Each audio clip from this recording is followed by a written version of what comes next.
Welcome to a very special edition of the It's Always Sunny in Phoenix podcast. Today, I'm Mitch, and I am joined by myself. We've all had some pretty hectic weeks, so I am doing this one solo. If you remember, I did another solo episode a couple weeks ago. I guess it was a while ago, but whatever. Yeah, this I think will be an enjoyable episode. As you probably know if you've listened to the podcast any time in the past 4 months, you know that I work for the Iowa Energy. That is the D-League team for the Memphis Grizzlies. And we had our first home game last Saturday, November 19th. And I think I'm just going to talk a little bit about what goes into making a basketball game happen. There's a lot more than you would think, and I think you'll enjoy it. So maybe this will answer some questions that you've had in the past. And if there's something that you're wondering about and you still want to ask questions, you can always email us at sunnyinphxpod@gmail.com. You can also find us on Facebook and Twitter. Everything is Sunny in PHX Pod. And then check out our t-shirts for sure. tpublic.com/user/Sunny in PHX. Thanksgiving is here. We've got other holidays around the corner. You're going to want to get gifts. What better gift for the Suns fan in your life? Or just to treat yourself, I treated myself the other day, get a little "the cheese is warming up" t-shirt, or I got the long sleeve shirt. It's great. It's getting colder. Even in Arizona, you got to wear long sleeve shirts sometimes in the winter. So definitely check that out. tpublic.com/user/SunnyInPHX. I think that's it for the introduction, and I'm going to quickly go through the past couple games. I'm not going to talk about these very much, but just give scores here. We lost to the Nuggets in Denver 102-104. Bounced back, had a huge performance from our bench in a 116-96 win over the Paul George-less Pacers. And then we went back to our old ways against the 76ers and lost 102-105. And then we played the Wizards, and that game just ended as I record this Monday. And the final score of that was 106-101. So 4 wins on the season so far, 4-11. It could be worse. Keep that in mind. But so now I'm going to talk about how a basketball game really goes. So the Iowa Energy played the Delaware 87ers, and it was our first home game of the season. We started the first 3 on the road, came back home, and we had a great crowd. Over 6,000 people came to Wells Fargo Arena to watch the game. So that was exciting to have that many people there. I showed up at about 8 a.m., and we get started from there. There's signs that we have to put up on the corners that people drive by the arena. We put up signs that say "Game Tonight" and have our logos. We put up banners. There's a skywalk connecting 2 buildings, so the arena connects to another building. And we have a sign that says "Iowa Energy Game Tonight" that we have to stick up in the actual windows so people driving by can see that. And then we have tons and tons of banners. So the next time you're at a sporting event, look for these big banners that have, ads for different companies like restaurants or bars or anything on there. Someone has to put those up and tear them down for every game, and it takes hours. We use a lot of zip ties. I always have zip ties in my pocket. What we do is we go around all of the railings and things like that, and put up. We have some larger banners with like the Grizzlies logo, or with our own logo, or that, our huge sponsors, our really big sponsors, have these huge banners that cover almost an entire side of our arena with seats that don't pull out or anything like that. And then we have smaller banners that go around for sponsors that aren't quite as big. But yeah, we zip tie all of those to the railings. So that takes a while. There was about 4 of us doing that. So yeah, really look out for those banners the next time you're at a sporting event. I didn't realize how many of those there were. And then there's other stuff we have to get ready. We have office stuff to get ready, like last minute tickets that we have to put in will call for people who called and ordered ahead. We had a special event at one of our malls where people could come and meet some of the players before the game, and that kind of thing. So a group of the staff went over there to help with that and get people signed up. We have a thing called the Kids Club, where kids can get a t-shirt and that kind of thing for $10, so people signing up for that. So one group did that, the other group stayed behind and finished setting up banners and getting forms printed and all of that kind of thing. Then there's almost every sporting event I've been to has had a fan services section or guest services, something like that. There's tables and signs and that kind of stuff that have to be set up there.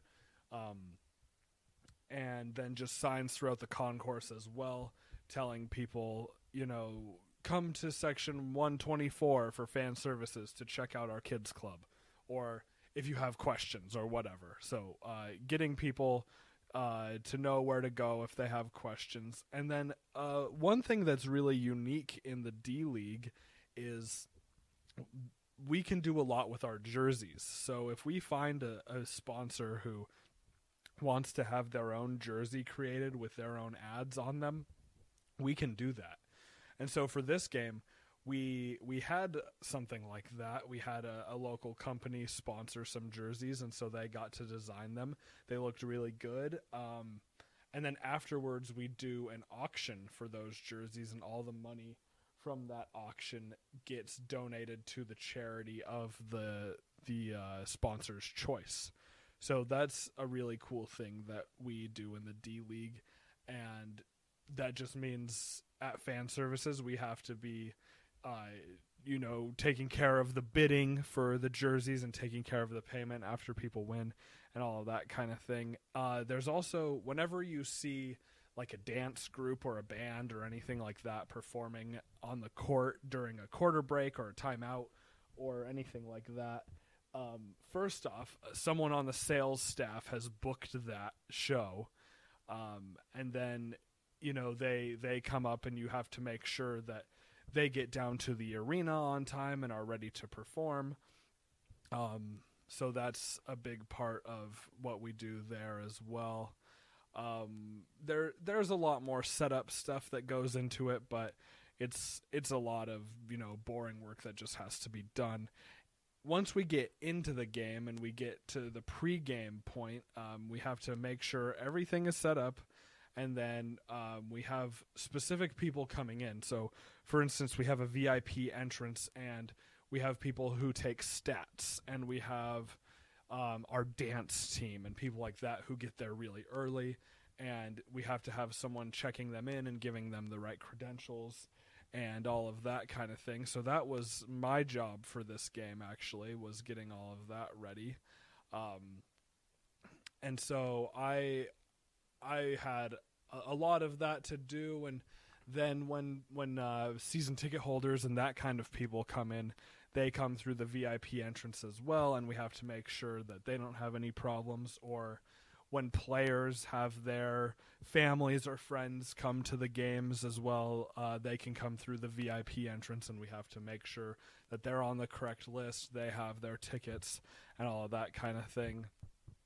So that's what I did pregame. Other people had more stuff to do. Like, for instance, one thing that we can do is we can host pregame clinics where players will come out with young kids who are just learning to play basketball and show them the fundamentals of dribbling, passing, shooting, all of that. And so that starts a couple hours before our games start, and someone has to organize that and help out with that. We had a halftime show by a group called Acro Dunk. They were awesome. Definitely check them out if you can. Just YouTube Acro Dunk. They're really, really good. They had to practice up until we opened the doors for the clinic for the kids. So we helped them out with that kind of thing. And then when doors open, it's just a rush. Doors open an hour and 15 minutes before the game starts, and people are coming in. People are going to the wrong entrance. Some people think their tickets are left at the VIP entrance when really they're just at the regular will call, and so you have to deal with all of that. There's a lot of communication between everyone. Since it was opening night, we had a huge crowd, and people are really excited, and they just want to get in, and you just have to make sure everyone's in the right place and that kind of thing. And then, like I talked about fan services before the game, during the game, that's when that really gets crazy. People are asking questions. People are asking, where do I sit? Where do I go? Where can I sign up for Kids Club? We also have a sales booth there for people who want to buy ticket packages like 4-game packs or 12-game packs, or if they're interested in season tickets, anything like that. We have a booth set up where people can do that. And then, since I specialize in season tickets, one thing that I was able to do was host people in open seats that we had. And so these were people who were still trying to decide if they wanted to use season tickets for their business or not. And I was able to go down during the first quarter and talk to them a little bit, see what they thought of the seats, show them where we have some area with food and drinks for season ticket holders. And so just talk to them and see what they think.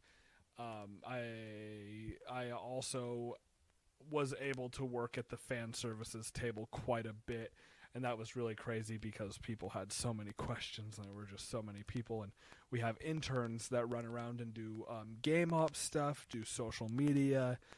We have a photographer. We have someone who writes articles. We just have someone to do so many different things. Sales is a huge part of it as well. Ticket sales keep these teams afloat. And so then at one point I was able to go talk to current season ticket holders of mine, people who had purchased season tickets from me already, and just see if there was anything I could do for them, see what they thought of the game, sit with them for a little bit. I had about 2.5 minutes to do that because everything was so crazy. And then I went right back up to fan services and just, helping people with whatever they need help with, telling them how they can get the T-shirts we have on display and all of that kind of thing. And then as soon as the final buzzer sounds, you just start tearing everything down, getting everything put away, making sure there's no money laying out from people paying in cash for things.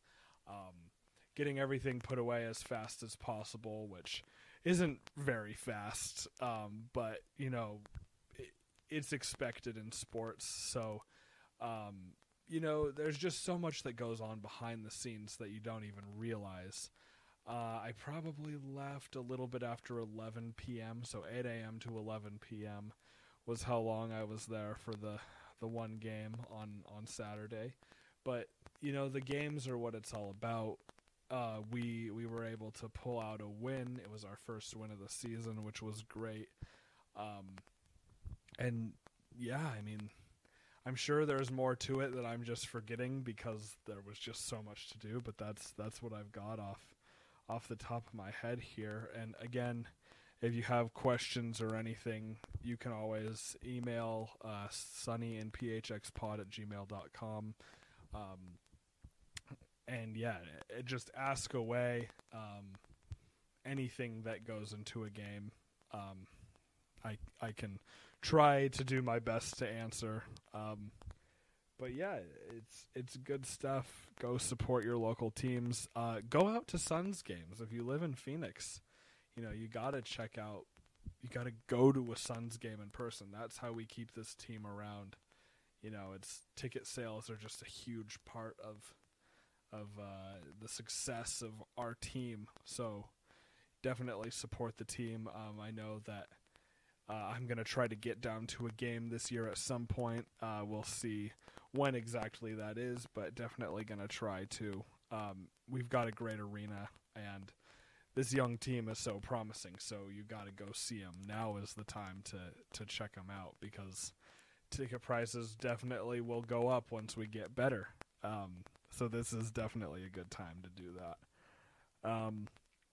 Yeah, and I think that's all I've got about what goes on behind the scenes. I hope you enjoyed it. Let me know. Tweet at me if you liked it. Tweet at me if you didn't. I don't care, Just love the feedback. And now I'm going to end the episode the way that we always do, with a non-sports related plug. It is Mitch's Metal Minute, face melting metal minute. I don't know if we still have, I don't even know what we're calling it anymore. But yeah, this week I'm not going to plug an album. I have to plug Fantastic Beasts and Where to Find Them, the newest movie by J.K. Rowling. I guess you can call it Harry Potter. I've been calling it that. I don't know if that's really right or not. But whatever, it's really, really good. Definitely go see it. It just brought back all the magic that the first 8 Harry Potter movies did. It was just great. And also, I want to plug green grapes. I've been eating a lot of green grapes lately, and they are just such a great little treat. I've always said that if I were ever to enter an eating contest, I would eat grapes. I can just eat them all day. And red grapes or purple grapes or whatever they are, they're good too, but there's just nothing better than a little green grape. And then this is a little life hack for all of you who are into that kind of thing. I put green grapes in the freezer. They last longer that way. It's like eating a popsicle almost. I know it's getting colder out there, but still, and it's just a different texture and flavor. So yeah, put green grapes in the freezer. That's all I've got. tpublic.com/user/SunnyNPHXpod. Thanks for listening. You can buy your t-shirts at that link, and go Suns.